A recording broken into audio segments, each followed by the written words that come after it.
दोस्तों आप स्क्रीन पर देख सकते हैं कि बहुत सारे डिवीजन से जीडीएस रूल 3 का रिलीविंग ऑर्डर इशू होना स्टार्ट हो चुका है। आप स्क्रीन पर देख सकते हैं आंध्र प्रदेश सर्कल की एक डिवीजन है, उधर का एक रिलीविंग ऑर्डर इधर पर दिया गया है। तो बहुत सारे और मोस्ट ऑफ द डिवीजन में अभी भी ये काम करना बाकी है, जीडीएस को रिलीव नहीं किया जा रहा है। तो इसका सोल्यूशन क्या है, कैसे आपको डिवीजन वाले के ऊपर फोर्स करना है ताकि वो लोग जल्दी से आपका रिलीव कर दे। और वो लोग धमकी भी दे रहे हैं कि अगर टारगेट फुलफिल ना किया तो रिलीव नहीं करेंगे। इसका कितना % सच्चाई है और क्या वाकई में वो लोग आपका रिलीविंग रोक सकते हैं, इसके बारे में चर्चा करेंगे। पूरा A to Z पूरा वीडियो देखिए बिना स्किप करें, क्योंकि बहुत सारी इन्फॉर्मेटिव जानकारी मैं इस वीडियो में देने वाला हूँ।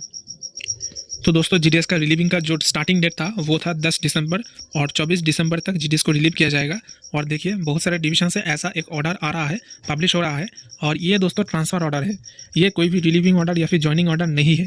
तो आप देखिए 10 दिसंबर को ही सारे डिवीजन जो है एक एक करके सर्किल के जो ट्रांसफ़र मेमो है उसके अगेंस्ट में ये जो ट्रांसफ़र ऑर्डर है वो इशू कर रहा है। लेकिन इससे जीडीएस का रिलीविंग का कोई भी मतलब नहीं है दोस्तों, क्योंकि ये आपका रिलीविंग का ऑर्डर नहीं है। ये आपका हर एक डिवीजन से 10 तारीख को इशू हो चुका है। अगर आपको नहीं मिला है इसका मतलब है दोस्तों आप तक नहीं पहुंचा है, लेकिन डिवीजन ने इसको इशू कर दिया है। और हो सकता है दोस्तों कुछ ही दिनों में आपके बाई पोस्ट आपके बीओ में भी ये चला है।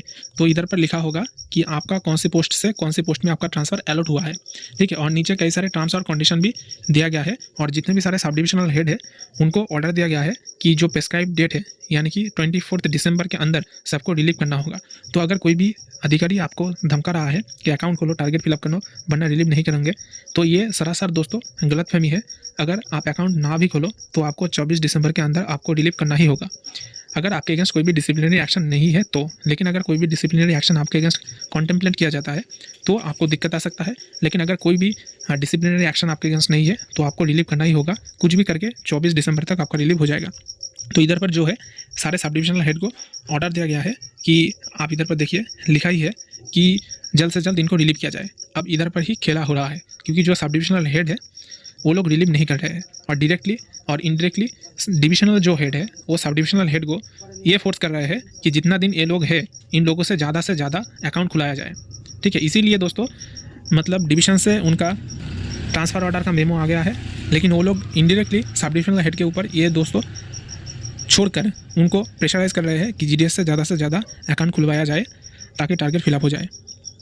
अब क्या होगा, अब जो डिवीजन से ट्रांसफ़र ऑर्डर आया है उसके बाद आपका जो सब डिविजनल हेड है वो आपका जो ओएस है मेल ऑफिसर उनको आपके बीओ में भेजेगा, और बीओ में आकर ओएस सारे कुछ चेकिंग करेगा, वेरिफिकेशन करेगा, उसके बाद आपको सब डिविजनल जो हेड है आपको रिलीव करेगा। यानी कि अब ये काम टोटली डिपेंड करता है सब डिविजनल हेड के ऊपर।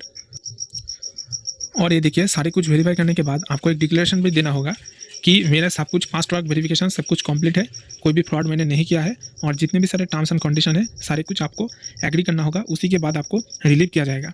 तो दोस्तों बहुत सारे जीडीएस का अब सवाल है कि फास्ट ट्रैक वेरिफिकेशन की वजह से जीडीएस को रोका नहीं जा सकता, तो अब क्यों वेरिफिकेशन हो रहा है। तो दोस्तों ये एक फॉर्मेलिटी है कि कोई भी बीपीएम को छोड़ने के पहले उनका वेरिफिकेशन किया जाता है कि कोई भी फ्रॉड तो नहीं किए, स्कैम तो नहीं किए, ये सब होता है। अगर BPM with in division transfer लेता है तो मतलब उतना कुछ बात नहीं है, लेकिन अगर डिवीजन छोड़ के चले जा रहा है तो दोस्तों ये बहुत ही इंपॉर्टेंस के साथ किया जा सकता है।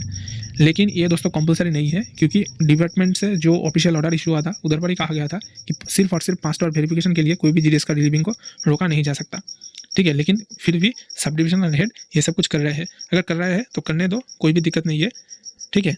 ये जो डिक्लेरेशन है फिलअप करके दे दो। और आप इधर पर देख सकते हैं दोस्तों इन्वेंटरी का जो रिपोर्ट है इसका पीडीएफ भी मैंने टेलीग्राम चैनल पर शेयर कर दिया है। तो जब आप चार्ज छोड़ेंगे यानी कि जब रिलीव होंगे तब दोस्तों आपको 2 डॉक्यूमेंट का जरूरत है। एक तो है आपका चार्ज रिपोर्ट चार्ज छोड़ने के लिए, और दूसरा है इन्वेंटरी रिपोर्ट, यानी कि जब आप चार्ज लिए थे तो आपको कौन कौन सा डॉक्यूमेंट और इन्वेंटरी यानी कि चेयर टेबल अलमेरा ये सब कुछ कितना कुछ दिया गया था, और आप जब चार्ज छोड़ रहे हैं तो आप कितना कुछ रख के जा रहे हैं, ये सब का हिसाब किताब होगा। तो चार्ज रिपोर्ट और इन्वेंटरी रिपोर्ट दोनों का ही ज़रूरत है। तो देखिए प्रीवियस जो इंस्ट्रक्शन इशू हुआ था रिलीविंग और ज्वाइनिंग के लिए, उसमें ही दोस्तों इधर पर कहा गया था कि जब सब कुछ काम कंप्लीट हो जाएगा, सब डिविजनल हेड वेरीफाई कर लेंगे कि इनका कोई भी प्रॉब्लम नहीं है, तब वो आपको रिलीव करेंगे, और डिवीजन को आपका जो केस है इसको फॉरवर्ड करेंगे कि इस बीपीएम का कोई भी प्रॉब्लम नहीं है, इनको अब रिलीव कर सकते हैं। तो तब क्या होगा, डिवीजन से या फिर सब डिवीजन से लॉगिन करके IT 2.0 पोर्टल में आपका जो रिलीविंग डिमांड है उसको रिलीव कर देंगे, और उसके तुरंत बाद दोस्तों सब डिविजनल हेड या फिर डिविजनल हेड के पास एनेक्सर 1 चला आएगा। तो एनेक्सर 1 क्या होता है दिखाऊंगा वीडियो में। तो ये एक रिलीविंग कॉपी है, एक सिस्टम जनरेटेड रिलीविंग कॉपी। जब आपका रिलीविंग रिमार्क दिया जाएगा कि रिलीव हो गया है, तब आपका सिस्टम में एक रिलीविंग ऑर्डर इशू हो जाएगा और ये दोस्तों आपको भेजा जाएगा। आप लॉगिन करके इसको डाउनलोड कर सकते हैं जैसा कि इधर पर लिखा गया है, और डिवीजन से आपको मैनुअली भी एक सेंड किया जाएगा बाय पोस्ट। तो नीचे में दिखा रहा हूँ,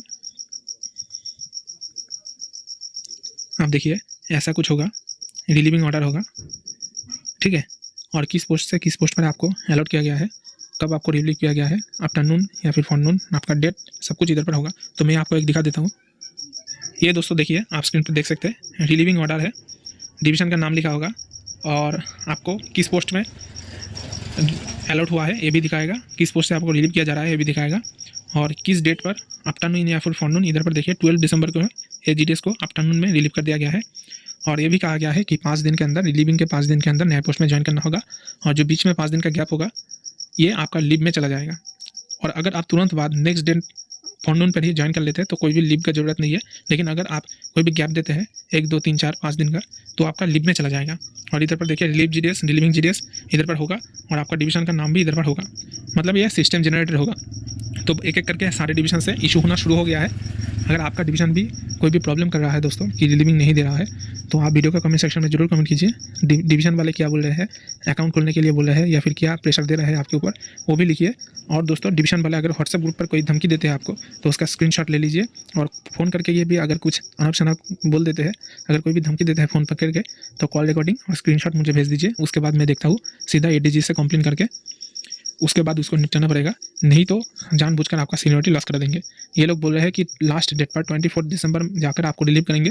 अगर ऐसा किया जाता है तो अगर आपका डिवीज़न चेंज हो रहा है रूल 3 ट्रांसफ़र के बाद, तो आपका सीनियरिटी लॉस होगा। और अगर आप विद इन डिवीज़न हो रहा है तो कोई प्रॉब्लम नहीं है, लेकिन अगर आप डिवीज़न चेंज करते हैं तो आपका सीनियरिटी में प्रॉब्लम आएगा। इसलिए मैं आपको बोल रहा हूँ, एक एक डिवीज़न धीरे धीरे करके रिलीव कर रहा है, आपको डिवीज़न में भी बात कीजिए। उसके बाद अगर आपको धमकी मिलता है तो मुझे कॉन्टैक्ट कीजिए, इस वीडियो के कमेंट सेक्शन में कमेंट कीजिए, मुझे कॉल कीजिए, व्हाट्सअप कीजिए, कुछ भी कीजिए, लेकिन विथ प्रूफ मुझे कॉन्टैक्ट कीजिए। आपके पास स्क्रीनशॉट रहना चाहिए या फिर कॉल रिकॉर्डिंग रहना चाहिए। मैं एक बार फिर से आपको ऑफिशियल रूल बता देता हूँ, चाहे कोई भी सब डिविजनल हेड हो या फिर डिविजनल हेड हो, वो जानबूझकर आपका जो रिलीविंग है उसको डिले नहीं कर सकता है 24 दिसंबर के बाद। 24 दिसंबर को अगर आपको रिलीव नहीं किया जाता है तो आपका ऑटोमेटिकली सिस्टम में रिलीविंग हो जाएगा और रिलीविंग रिपोर्ट जनरेट भी हो जाएगा। अगर कोई प्रेशर देता है कि अकाउंट खोलिए नहीं तो रिलीव नहीं करेंगे, तो दोस्तों ये सरासर गलत है और ऐसा वास्तव में कुछ नहीं है, क्योंकि अगर आपको रिलीव भी नहीं करे तो ऑटोमेटिकली ऑटो रिलीव हो जाएगा, डीम रिलीव कहलाएगा उसको, ठीक है। तो धमकी अगर कोई देता है तो मुझे कॉन्टैक्ट कीजिए और अपने डिवीज़न वालों के अगेंस्ट बात कीजिए। तो दोस्तों मिलते हैं नेक्स्ट में, तब तक के लिए धन्यवाद। ऑल इंडिया GDS यूनिटी जिंदाबाद। दोस्तों आशा करते हैं कि ये वीडियो आपके लिए हेल्पफुल रहा होगा। ऐसे और भी ढेर सारे खबर सबसे पहले पाने के लिए वीडियो को लाइक करें, ज़्यादा से ज़्यादा शेयर करें और चैनल को सब्सक्राइब करें। धन्यवाद।